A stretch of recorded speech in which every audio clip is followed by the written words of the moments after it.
what it means for those, I guess, those two blokes.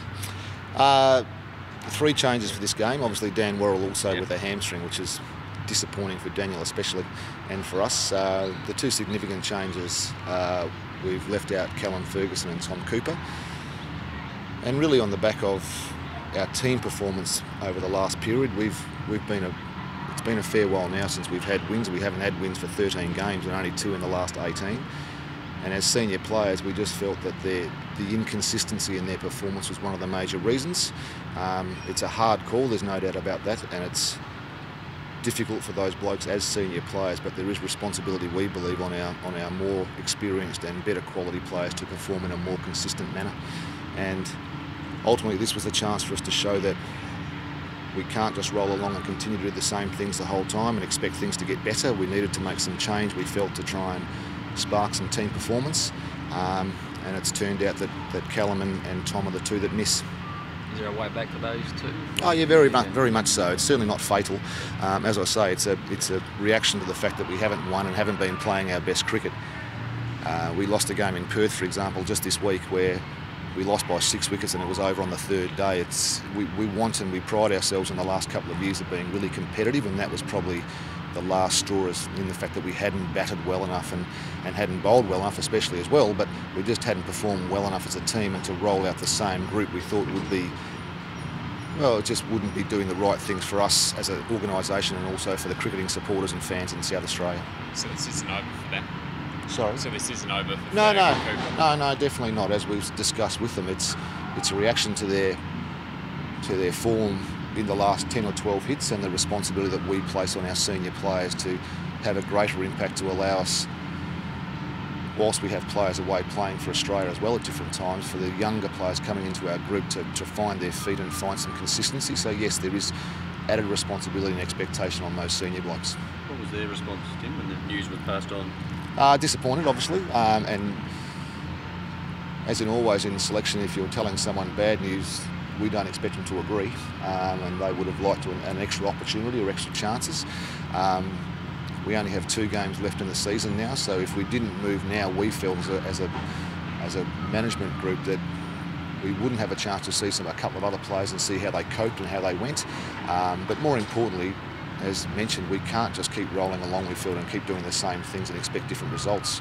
And we need to spark some performance. So yes, they were disappointed, but to their credit, they were respectful, and whether they agree or disagree, that's the decision that's been made. Will Lehman continue to get the chance at 3? We're working through that process now, yeah. So more often than not, the process of the batting order is given to the captain and the coach, so we'll sit with them and pick the squad, and then they'll decide where it's at. A couple of new players in the team gives us a couple of different options. Both Davis and Smith have both bat high at club level and also in the second 11 team, so there are a few more options there.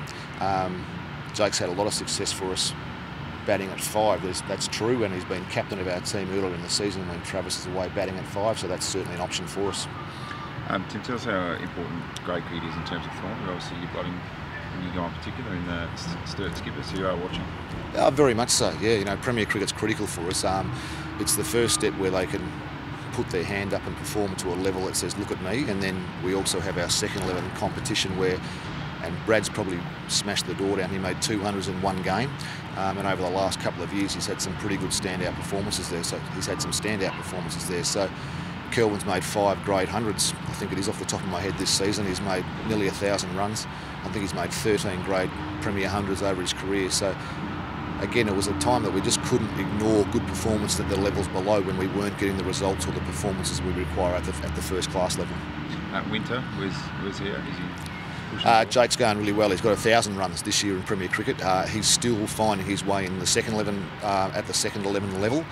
He played in Queensland last week and it was an excellent attack, almost their first class attack, and he found it probably a great jump from Premier Cricket. So rather than throwing people to the wolves and almost picking them when we don't feel as though they're in a place that will give them the best chance of success, we felt it was another opportunity for Jake to play in Perth this week with our second 11 team and continue his development that way. With a few unfortunate soft tissue injuries to the bowlers, will the program have to be reviewed and looked at how the loads have been managed this season? Yeah, very much so. And we're probably learning every year. I mean, even with the Big Bash period being longer this year, the guys are in a 2020 mode. they're continually trying to build their and keep their bowling works up, so they're not just bowling in 4-over blocks, if that makes sense. Dan, for example, had a tough period because I think the Stars playing in the finals, they had a couple of lead-up games, then the finals in quick succession, so the chances with travel and preparation around finals made it very difficult to bowl more and more overs. Chad's come back from his knee clean-up before Christmas, and that one was really just probably his body not reacting to having a bit of a spell and coming back from injury. And unfortunately, I mean, he was really close this week. We probably could have pulled the trigger there, but we were being a little bit conservative with him to ensure that it's not a long-term smash up and have to fix totally again. It's rather, okay, we'll give him an extra week and hopefully he'll be right and up for selection for the last Shield game of the year. Okay, we just had a chance to play the Victoria game. What's the word on his? If he's around, we're hopeful that he's developing, he's recovering quickly from his side, and we're hopeful that if he can be right and bowling flat out, that he might be back in the thought processes for the Dubai leg of the Australian one-day summer. So we'd hope that he gets a bit of a chance there, but yeah, he's got to first show that his side's right to go and he can bowl flat out and he's fair income ready. Is this an indication that you might make significant list changes in the off-season? I'm not sure if it will be significant. Callum is contracted next year. Tom's been on one-year contracts for the last couple of years and been performing well, especially in the white ball formats.